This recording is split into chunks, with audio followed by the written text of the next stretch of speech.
Les bonbons rebelles par les débrouillards. Dans une petite rue pavée, entre la librairie aux vieux livres et la fleuriste parfumée, se trouvait une confiserie pas comme les autres. Un petit magasin de bonbons, tenu par Jocelyne, une dame douce et souriante. Ses vitres décorées brillaient et à l'intérieur, les bocaux étincelaient, car Jocelyne les frottait avec soin pour que l'on voie bien les couleurs éclatantes des sucreries.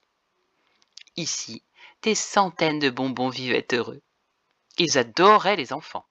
Chaque jour, à 16h30, ils attendaient impatiemment la sortie de l'école. Quand la porte s'ouvrait et que les rires résonnaient, leur cœur de sucre battait très fort. « Les voilà !»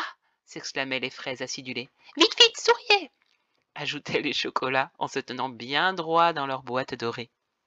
Et Jocelyne, avec son éternel sourire, disait aux enfants: « Approchez mes petits, choisissez vos trésors. » C'était un vrai bonheur. Les bonbons se sentaient aimés, les enfants repartaient heureux, et Jocelyne se réjouissait de voir tant de sourires. Un matin, Benoît, le fils de Jocelyne, entra dans la boutique. « Bonjour maman, dit-il. Tu sais, j'ai bien réfléchi. Quand tu prendras ta retraite, je vais reprendre la confiserie. » Jocelyne eut les larmes aux yeux. « Ah, tu me rends tellement heureuse, je craignais qu'elle ne ferme. » Benoît ajouta même: « Pourquoi tu prendrais pas une semaine de vacances, hein? Je pourrais m'habituer à gérer la boutique. » Jocelyne, toute joyeuse, accepta. Le jour même, elle fit sa valise pour aller chez sa sœur à la campagne. Les bonbons, eux, se réjouissaient aussi. « Quelle chance! La confiserie restera ouverte pour toujours !» Mais le lendemain matin, catastrophe. Benoît arriva, fronça les sourcils en regardant les bocaux. Des bonbons, des caramels, des réglisses, tout ça c'est des bêtises pour les petits. Ça rapportera jamais assez d'argent. Et sans un mot de plus, il vida les étagères. Un à un, les bocaux furent descendus, empilés, repoussés dans un coin sombre. À l'intérieur, les bonbons incrédules se regardaient sans comprendre. À la place, sur les étagères, il installa des bouteilles de vin, de champagne et de spiritueux brillants. « Voilà, dit-il, plein de belles bouteilles. Les adultes, eux, dépensent plus. » À 16h30, les enfants arrivèrent, comme d'habitude, criant, riant. Mais quand ils entrèrent, ils restèrent figés. Ce fut un silence total. « Où sont les bonbons ?» chuchota une petite fille. « Il n'y a plus rien, que des bouteilles !» dit un garçon stupéfait. Les bonbons, coincés dans le noir, entendirent les soupirs et la déception, et ils en eurent le cœur brisé. Le soir, dans la remise, une réunion fut organisée. Caramel dur, le chef de la bande, prit la parole. « Mes amis, l'heure est grave. Il faut comprendre ce qui se passe. » Les fraises acidulées tremblaient. « Mais pourquoi nous cache-t-il? Les enfants nous cherchent enfin. Oui, les enfants vont arrêter de venir si nous ne sommes pas là. » Alors, le lendemain matin, ils décidèrent de parler au fils de Jocelyne. Quand Benoît entra, les bonbons s'alignèrent dans leurs bocaux et crièrent tous ensemble: « Monsieur! Monsieur! Monsieur! Pourquoi nous avons descendu des étagères ?» L'homme sursauta, puis grimaça. « Oh, assez! Vous n'êtes que des friandises mauvaises pour les dents, vous ne rapportez rien, quelques euros seulement.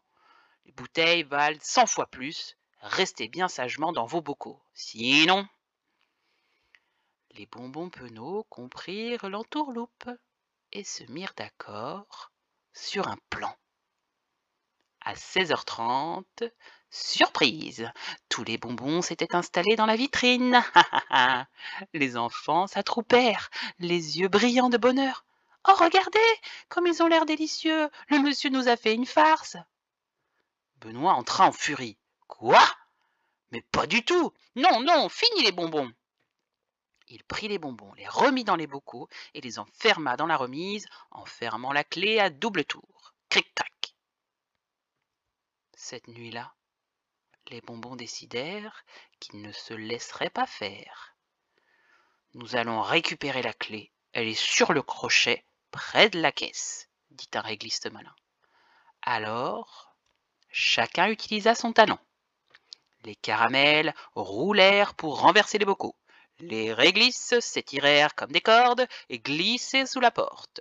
Les fraises bondirent les unes sur les autres pour former une pyramide rouge jusqu'à la caisse.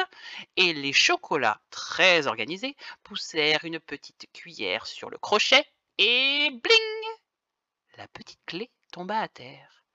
Hurrah! Les bonbons la poussèrent ensemble jusqu'à la porte. Oh oui! L'insérèrent dans la porte et clac! La serrure céda. Ils étaient libres! Enfin! Fini la poussière et les toiles d'araignée! Ils se mirent en rang et se murmurèrent tous quelque chose à l'oreille avec un regard décidé. À 8 heures, Benoît ouvrit la boutique en sifflotant. Il referma la porte et vlan! Les caramels roulèrent sous ses pieds, les réglisses l'entourèrent autour des jambes, les fraises bondirent sur sa tête et les chocolats d'une voix grave déclarèrent: « Tu ne peux pas nous enfermer!